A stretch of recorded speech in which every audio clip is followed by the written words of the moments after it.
Hi, shout out po kay Titsuin, Kalinga Partners, masipag po ng Charity Vloggers. Kahit saan po, lumalaban sa hamon ng buhay. At po i-subscribe po, Teacher N, ang kanyang official YouTube channel. Salamat po mga Kalinga. God bless po buhay. Hi everyone! Welcome back to my YouTube channel and this is Teacher N. And for today's video guys, ayan, bigyan natin ng reaction itong mga kasamahan natin dito sa Kalingap na nabigyan ng suspension and a warning. So ayun, alam naman natin kung sino-sino na yung mga nabigyan ng suspension at nabigyan ng mga warning. So kapag ka nabigyan ka ng warning, yan ay pagpapaalala sa'yo, nire-remind ka lamang na, oops, kabayan, parang gumawa ka ng semplang, gumawa ka ng something na palapit na doon sa suspension mo, no? So, ayun, so syempre, bago ka i-suspend, bibigyan ka muna ng warning. Ang warning ho ay iba't ibang klase yan. Merong verbal na tinatawag, verbal warning, and written warning. Okay, so kapag nabigyan ka ng warning and dire-diretso ka pa rin sa iyong ginagawang mali, so diretso na doon sa suspension. So, syempre, pag nabigyan ka naman ng suspension at tuloy-tuloy pa rin ang iyong ginagawang pagkakamali na parang dinidedma mo lang itong suspension na ibinigay sa iyo, diretso na rin yan sa pag-terminate sa iyo sa grupo. So, ganun lang po yun mga kaibigan. Bakit tayo nagbibigay ng mga warning at nagbibigay ng mga suspension? Para maiwasan ho ang kaguluhan sa ating grupo. Ngayon, ang mga sumasaway ba sa inyong palagay ay pampagulo? Sino ang tunay na nagpapagulo mga kabayan? Ang pasaway o ang sumasaway? So ngayon, para sa akin ho, kailangan talaga natin ng tagasaway. So yun ay ang team MERD. So ang MERD ay mga reactors and defenders ng Kalingap. So kapag syempre nabatikos itong ating grupo, didepensahan po natin yon.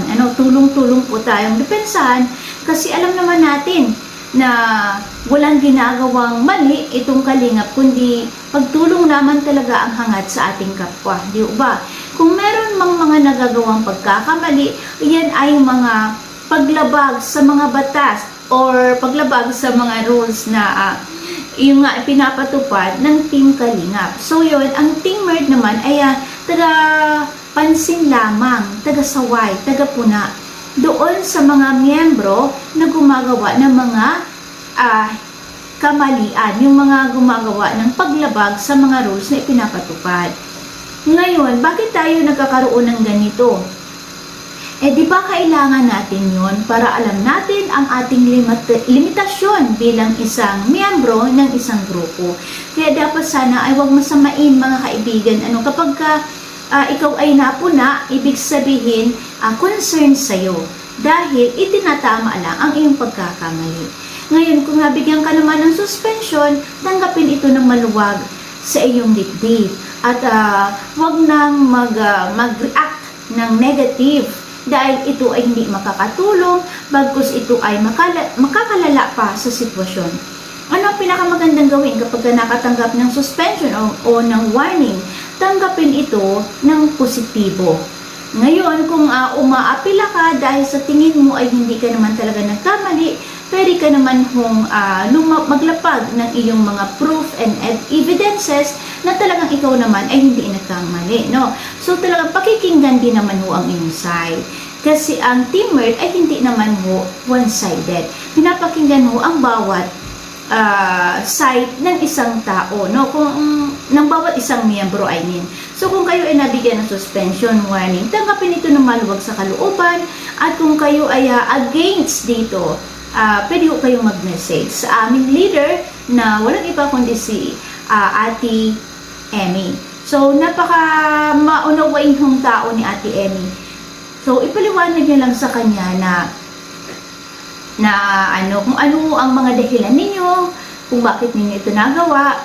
So, yun na lang ang dapat ninyong gawin. Ngayon, kung sa tingin ninyo ay nagkasala naman kayo, tanggapin naman ito ng maluwag sa kalooban.